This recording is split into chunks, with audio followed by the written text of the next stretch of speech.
Halo bhai, halo. Hari ini kita berbincang sejarah Endon yang berkata mereka lah juara. Sebenarnya Endon mencuri pulau-pulau di Kalimantan, Sumatera pada tahun 1945 disebabkan USA.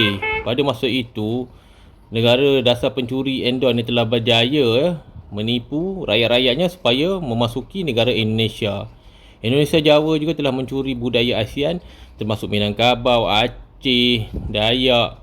Mereka juga telah mencuri budaya Poland ataupun bendera Poland, Garuda dan merah putih yang mereka pakai sekarang asalnya adalah negara Poland ataupun negara Belanda, merah, putih, biru.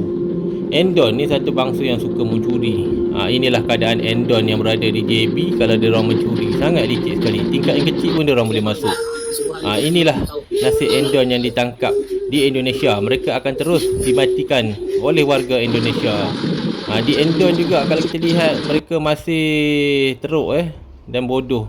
Kalau nak tahu sejarah-sejarah Islam, sejarah Sumatera, Kalimantan semuanya telah dihancurkan oleh negara Indonesia. Indonesia juga telah mencuri kejayaan Sumatera pada masa itu. Orang Sumatera telah berjaya merdeka awal. Endon juga telah angkat Sumpah Pemuda, mereka menjadikan bahasa Sumatera dan juga Kalimantan sebagai bahasa Endon. Kalau nak tahu Perang Dunia Kedua, banyak sekali orang Indonesia mati. Kalau kita lihat pada zaman itu 1946, banyak sekali orang Endon mati. Hampir-hampirlah Endon dijajahkan kembali. Malangnya Belanda ada buat silap satu. Belanda punya tuntutan kat atas Indonesia ditolak PBB kerana Belanda pada masa selepas Perang Jepun mereka telah melakukan genosid dan menyebabkan rakyat Pulau Jawa memberontak. Disebabkan genosid dan tak nak jadi kes macam Jerman, maka tuntutan daripada Belanda untuk menduduki Indonesia semula tidak berjaya. Kalau nak tahu yang berjaya melepaskan Indonesia daripada negara-negara barat ialah negara Jepun. Nak tahu militeri Belanda ni sangat kuat Mustahil Indonesia ataupun negara Soekarno dapat menewaskan Belanda. Belanda sangat kuat. Pada masa perang ini Belanda cuma dipaksa damai oleh PBB sebab kalau nak tahu Indonesia mempunyai hasil bumi yang sangat luas dan ini merugikan Australia yang berjuang mati-matian untuk negara Indonesia. Indonesia telah berjaya bebas daripada Jepun melalui askar Australia dan USA. Mereka ini telah membebaskan Indonesia daripada Jepun. USA, Australia dan England juga mahu hasil minyak di Sumatera dan Kalimantan. Walaupun begitu, pada tahun 1949 perjanjian damai di antara Endon dan Belanda, akhirnya Sumatera dan Kalimantan dimasukkan dalam Indonesia. Tapi dari segi hakikatnya, minyak-minyak hasil bumi, getah, minyak gas semuanya milik Belanda dengan British ataupun Amerika. Endon ni menipu. Mereka mana ada perang menang dengan Tirikora, perang melawan Jepun, perang melawan Belanda, tak ada. Belanda tak dapat tuntut Indonesia sebab Belanda telah melaksanakan genosid dan ia telah dihalang PBB. Endon juga percaya mencuri jajahan-jajahan Belanda. Kalau nak ikutkan Sumatera, Kalimantan bukannya Endon mereka adalah Sumatera dan Kalimantan adalah negara Dayak dan juga negara Banjar. Kisah Endon mandi darah ni adalah cerita bohong.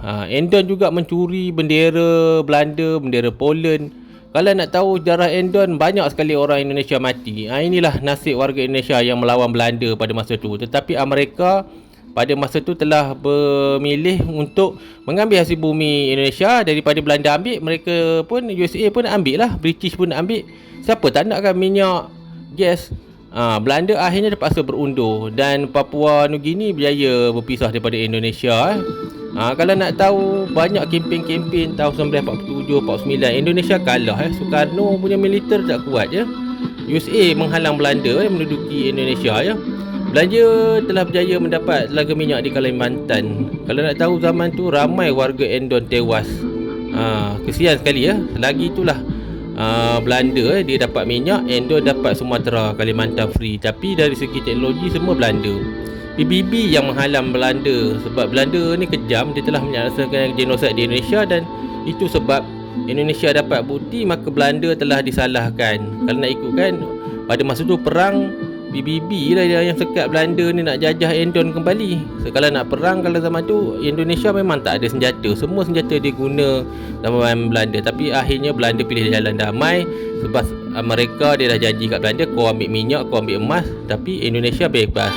Lagi satu, Indonesia ni negara lemah memang sangat lemah. Kita Malaysia pernah perang dengan dia orang kalah. Pada zaman tu USA juga mahu minyak Indonesia. Disebabkan USA mahu minyak Indonesia, Belanda tak dapat claim dari Indonesia semula. USA dan British akhirnya menang. Inilah warga Endon sehingga sekarang. Ganas ya. Dan akhirnya warga Endon terpaksa keluar negara untuk bekerja kerana negara mereka miskin.